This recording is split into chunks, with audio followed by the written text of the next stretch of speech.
Hello, everyone. My name is Reese Gary, and today I'll be presenting vitamin C for Health 320 Sports Nutrition. So this took me 6 times to record, so hopefully this officially works. All right, on to the first slide. On to the first slide. All right.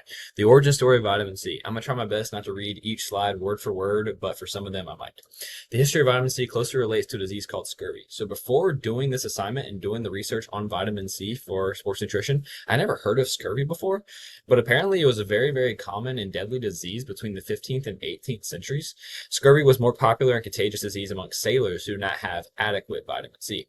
In 1747, Scottish naval surgeon James Lyon conducted one of the first controlled clinical trials giving sailors different treatments for scurvy. Those given citrus fruits like lemons and oranges recovered quickly. At that time, though, it was assumed that the fruits themselves were the ones doing the curing and the ones doing preventing.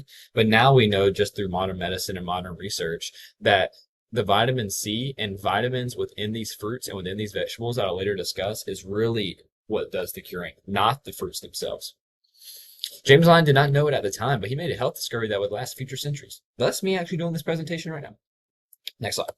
Recent history of vitamin C. In 1933, Walter Norman Howarth and his team of specialists officially synthesized vitamin C. This scientific and health breakthrough paved the way for vitamin C to be identified, isolated, and eventually developed into multivitamins and supplements.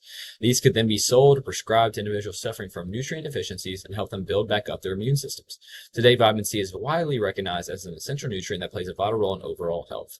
Contrary to decades and centuries ago, it's no longer overlooked. It's considered a key part of a balanced, healthy diet. Yeah, like that's really what's important when it comes to like modern research. I know 1933 doesn't seem too modern now. That's 90 years ago. But within the last 100 years, 150 years, so much research has been done. It just allows our bodies to be more healthy and run more efficiently. All right, next slide. Diving deeper into the positives of vitamin C. Now, before I list out the three positives, I know there are more positives in this, but I feel like these are the three most important. Vitamin C helps the production of collagen production, which aids in skin health and wound healing.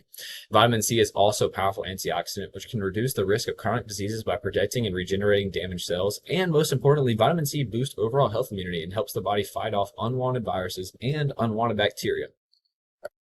Foods that contain vitamin C. Fruits and vegetables. So we have citrus fruits, like I previously mentioned in the first slide, oranges, lemons, and grapefruits.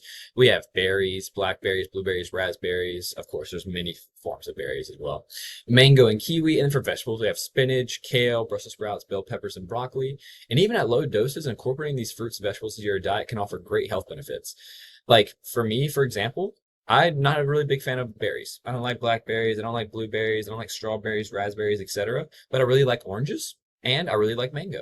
Just incorporate what you like. Incorporate what you enjoy eating. Now, for the vegetables, I'm a really big fan of spinach. Ever since coming to college, I've incorporated spinach into a lot of my meals. But when it comes to kale, not so much. I really don't think kale has that much flavor. Of course, it's very nutritional, but I can eat the spinach and not eat the kale. As long as we're getting in our vitamin C every single day, that's what's most important. All right, supplementation options. There's chewable gummies and tablets recommended for children, elderly, and those who have difficult time swallowing pills. Of course, there's pill form as well. And there's even powdered packets that can be added into water and other hydration mixtures.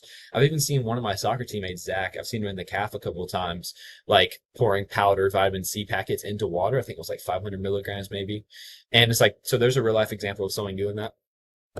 Possible cons and negatives too much vitamin C. Yes, vitamin C is very, very good for us and it keeps our bodies healthy and stable, but you can't have too much of it. Too much would be considered anything close to or above 2,000 milligrams per day. And some of these problems that can lead to is stomach cramps, nausea, and unfortunately diarrhea as well. And then kidney stones are common too because the body breaks down vitamin C into oxalate, which can form crystals and contribute to stone formation. And my dad has had plenty of kidney stones. I don't think it was from excess vitamin C, but he does say they're very, very painful. So we definitely want to stay away from that.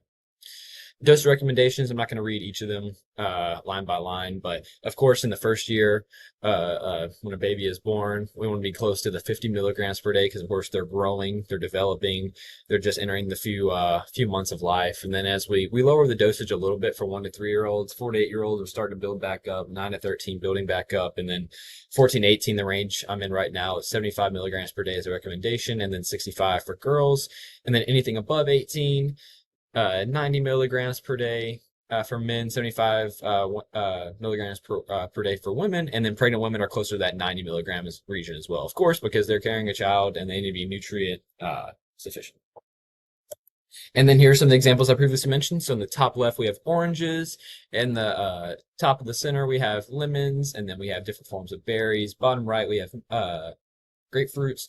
In the middle, we have kiwis. In the bottom left, we have mangoes. And once again, if you like oranges, eat plenty of oranges. Eat an orange every single day. If you don't like kiwis, that's fine. You don't have to eat kiwis. As long as we're getting in our vitamins, we're getting in our nutrients, and we're fueling our bodies properly, it doesn't really matter which one we choose, as long as we choose one of the options. And then for vegetables, the top row, we have broccoli on the left and spinach on the right. And then in the bottom, we have bell peppers. Bottom left, we have Brussels sprouts. And at the bottom right, one thing I want to add on is that that's a bowl of kale. And it looks like there's different forms of crackers like sprinkled in it.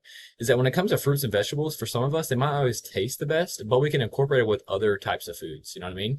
Maybe you can get like a fruit salad, or even with this kale right here, sprinkle in some crackers for some extra crunch, extra flavor. So do whatever works for you. What's most important is we're getting in our vitamin C and getting in the other vitamins and nutrients that are help our body run smoothly.